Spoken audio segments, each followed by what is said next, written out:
नमस्कार, news 24 express देख रहे हैं आप। आपके साथ मैं हूँ आस्था श्रीवास्तव। इसके साथ बढ़ते हैं खबरों की ओर।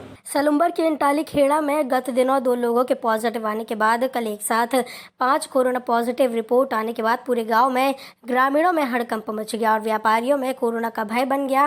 रिपोर्ट पॉजिटिव आने के बाद जैसे ही दूसरे दिन एक साथ गांव में 108 एम्बुलेंस पहुंची तो दूसरे गांव में सन्नाटा छा गया और व्यापारियों ने अपने अपने प्रतिष्ठान बंद कर दिए। समय रहते प्रशासन ने सतर्कता दिखाते हुए पूरी टीम मौके पर पहुंची और मरीजों को अस्पताल तक पहुंचाकर गांव के प्रमुख एरिया को सील कर दिया और हर गली मोहल्लों में मॉनिटरिंग जारी है। सलुम्बर से प्रेम पटेल की रिपोर्ट। बुंदेलखंड किसान यूनियन के राष्ट्रीय अध्यक्ष के निर्देशन में किसानों की समस्या को लेकर आज अशोक लाट बांदा में प्रारंभ किया गया अनशन। जिले में इन दिनों किसानों की खाद की समस्या चरम सीमा पर है, जिस पर खाद विक्रेताओं के द्वारा खाद की कालाबाजारी की जा रही है। इस पर किसान परेशान हो रहे हैं। इसको लेकर राष्ट्रीय अध्यक्ष ने आज अनशन शुरू किया। अध्यक्ष जी, ये किन मांगों को लेकर आप लोग आज धरना पे बैठ गए हैं? आज हम लोग पूरे जिले में, बांदा जिले में खाद की भीषण समस्या चल रही है, कालाबाजारी चल रही है। जो जिम्मेदार सरकारी अधिकारी हैं वो किसानों को खाद नहीं दे पा रहे हैं, इसलिए मजबूर होकर धान किसानों को खाद यूरिया की ज़रूरत है। हम लोग मजबूर होकर आज पूरी तहसीलों में, बांदा जिले की और जिला मुख्यालय में गुजरात में धरने पर बैठे हैं।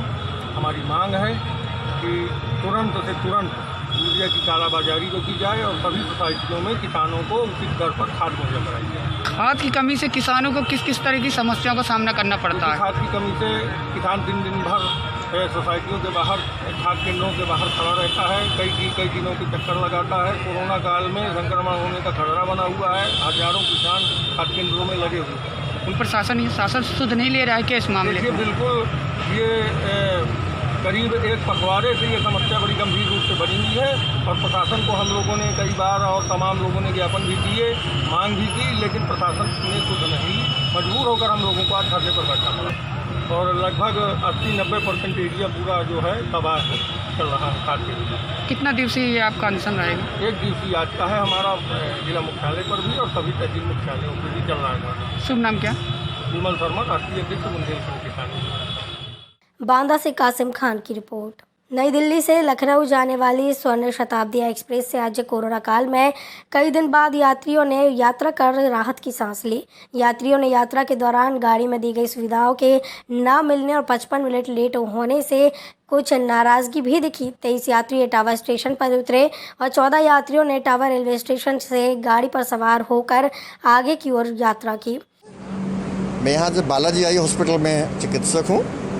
आज कोविड स्पेशल के लिए आपका शताब्दी एक्सप्रेस चलाई गई है, जो जसवंत नगर स्टेशन के निकलने के जस्ट बाद 55 मिनट तक लेट रही है। क्या कॉज रहा, कोई ट्रैक में खराबी थी, क्या था? दूसरा, ट्रेन के अंदर अभी खान पान की कोई सुविधाएं नहीं की, सिर्फ पैक फूड देने की व्यवस्था की गई है, जो इजली सभी को अवेलेबल है। कितना ट्रेन लेट हुई है आपकी? ट्रेन लगभग 50-55 मिनट लेट रही है आज। कितने समय बाद ये गाड़ी चल रही है? यात्रियों को इससे कुछ आराम रहेगा कि नहीं रहेगा? आराम तो ये है कि लगभग 5 महीने के बाद मैं पहली बार आया हूँ, वरना हर सप्ताह मेरा 2 बार यहाँ आना होता था और इस ट्रेन के न चलने की वजह से आज पहली बार इटावा आना हुआ है 5 महीने बाद। इटावा से ब्रजेंद्र सिंह की रिपोर्ट। राजस्थान उदयपुर जिले के सेमारी तहसील के मल्लाड़ा ग्राम पंचायत के सीपुर गांव में कई समय से खराब सड़कों से लोग परेशान हैं, जिसको लेकर गांव के लोगों में हाहाकार मच गया। सीपुर गांव में जैन मंदिर से सीपुर भागल को जोड़ने वाला रास्ता इतना खराब है कि जहां पर बाइक तो दूर की बात है, 4 व्हीलर भी नहीं चल सकती, जिसको लेकर वहां के लोग काफ़ी परेशान हैं। सराड़ा से दीपक ललित पटेल की रिपोर्ट। सुजानगढ़ शहर की स्टेशन रोड पर स्थित Ratan Devi Sethia senior secondary public school की प्रधानाचार्य रजनी शर्मा ने शनिवार को विद्यालय प्रांगण में कोरोना महामारी की गाइडलाइन को ध्यान में रखते हुए पेड़ पौधे लगाकर अपना जन्मदिन एक अनूठी पहल में मनाया। रजनी शर्मा ने मां सरस्वती के चरणों में पुष्प अर्पित करते हुए ईश्वर से कोरोना महामारी के जल्द से जल्द समाप्त होने और विद्यालय प्रांगण में बच्चों की किलकारियां गूंजने की प्रार्थना की। जल्दी से जल्दी खत्म हो, मेरे स्टूडेंट्स जल्दी से जल्दी अपने स्कूल आने लगे, ये जीवन सुचारू सबके लिए हो। बालाजी महाराज से यही कामना। सुजानगढ़ से न्यूज़ 24 एक्सप्रेस के लिए ब्यूरो रिपोर्ट। साहिबगंज राजमहल थाना अंतर्गत 3 पहाड़ मोड़ के समीप शुक्रवार की दोपहर सड़क दुर्घटना में 10 वर्षीय बच्चे की मृत्यु हो गई। मामले को लेकर आक्रोशित नीलकोठी, अम्बेडकर नगर, कासिम बाजार और महाजन टोली के लोगों ने शुक्रवार की संध्या 3 पहाड़ मोड़ में बांस बल्ला लगाकर टायर जलाकर NH80 पथ को जाम कर दिया। इस दौरान साहिबगंज 3 पहाड़ और राजमहल की ओर जाने वाली सड़क में लंबा जाम लग गया। घंटों तक पथ पर आवागमन बंद रहा। 10 साल के बच्चे को ट्रैक्टर चालक द्वारा धक्का मार के मृत कर दिया गया है। ट्रैक्टर का नंबर ज्ञात है। इसके विरोध में लोगों ने आंदोलन जाम किया था। समझाने बुझाने पर सभी लोग मान गए हैं और जो कानूनी आवश्यक कार्रवाई है वो कार्रवाई की जा रही है। ट्रैक्टर को जल्द पकड़ने का आज ही प्रयास किया जाएगा। आज पकड़ में आ जाए, पता चल गया ट्रैक्टर का नंबर और सभी लोग जो रोड जाम किए थे वो अपने घर जा रहे हैं। सर ऐसा देखें, सीवरेज वाले को हम लोग नोटिस कर रहे हैं कि जो भी ट्रैक्टर चल रहा है उसको नियमानुसार चलाएं, अन्यथा मत चलाएं। नियमों का पालन करते हुए ट्रैक्टर, सीवरेज के ट्रैक्टर को चलाना है। तो कल से हम लोग सख्ती से पालन कराएंगे। आए दिन सर रास्ता का कार्रवाई की जाएगी ट्रैक्टर वाले पर। वहाँ लाइट की व्यवस्था कीजिए, ये सब निर्देश दिया गया। आज ही वो निर्देश दिया गया जो थोड़ी बहुत चूक उससे हो रही है इसके संबंध में उसको डायरेक्शन दिया गया है। रास्ता सर खोदने का ये बिंदु मेरे संज्ञान में है और उन सारे बिंदुओं पर उनको निर्देशित किया गया है। मुआवजा का तो प्रोविजन सरकारी है, वो दें, हम लोग दिलाएंगे। जो इंश्योरेंस से मिलता है, जो सरकारी मिलता है, वो हम लोग दिलाएंगे। साहिबगंज से धनंजय हलदार की रिपोर्ट। मध्य प्रदेश के ग्वालियर शहर में समाज सेवी और मॉडल अनीता के द्वारा महाराज बाड़े पर गरीब मजदूर और गरीबों को अन्य सेवा के साथ साथ ग्वालियर की लक्ष्मीगंज स्थित महिला वृद्धाश्रम पर पहुंचकर अपने हाथों से वृद्ध महिलाओं को खाना खिलाया गया और उनसे आशीर्वाद प्राप्त किया गया।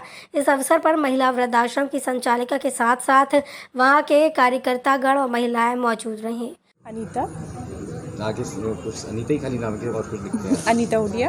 अच्छा जी। आज आप वृद्धाश्रम में आपने क्या, आपको प्रेरणा कैसे जागी कि वृद्धों की सेवा की जाए?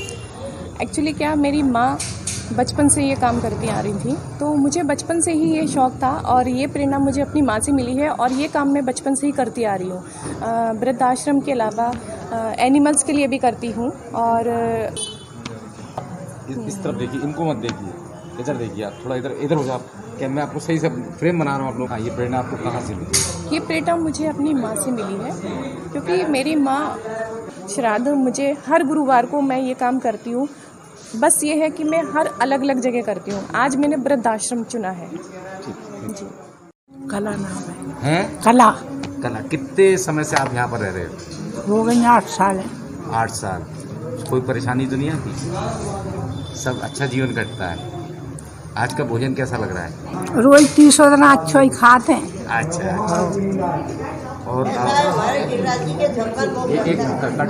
अब मैं आ रहा हूँ, आपके पास भी आऊँगा, आपके पास भी आऊँगा। कितने समय से आप यहाँ पर हो? 1.25 साल हो गए। 1.25 साल हो गए। हाँ। तो पहले आप कहाँ रहते थे? नागपुर में रहते थे। जी? नागपुर में घर था। हाँ, वहाँ से। बच्चे भी थे? हाँ, है ना। कितने बच्चे थे? 2 बच्चे हैं, 2 लड़के हैं। हाँ। 2 अलग अलग रहते हैं। एक नागपुर, एक औरंगाबाद में रहता है और एक हिंगनघाट में रहता है। दुकान की मोटर वाइनिंग की दुकान थी वहाँ पर। दुकान कहाँ गई है? दुकान तो किराए की थी, खाली कर दिए। लड़के आपको पूछते नहीं है? लड़के पूछते तो फिर क्यों आते थे। सही। मेरा डॉक्टर लक्ष्मीगंज। अच्छा डॉक्टर साहब, ये बताइए, ये कितने समय से वृद्धाश्रम आप चला रहे हो? 32 साल। तो 32 साल से आप चला रहे हो या आपसे पहले कोई और था? नहीं, हमने शुरू किया। आपने?